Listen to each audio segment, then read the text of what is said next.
One, cell timer sa isang starts cell. now. Itong 5 name na to, gusto ko siyang i-paste dito sa B7.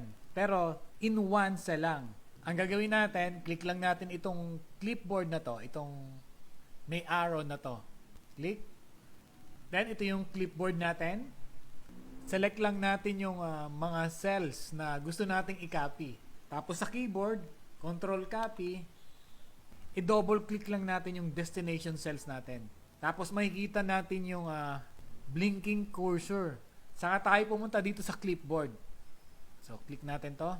Then paste. And that's it. Yung laman ng multiple cells na paste natin sa iisang cells lang. So, sobrang dali lang niya. Yun ay kung alam mo. Mahirap kapag hindi mo alam. Kaya keep on learning parate. Follow my Facebook page and subscribe to my YouTube channel. Follow my Facebook page and subscribe to my YouTube channel.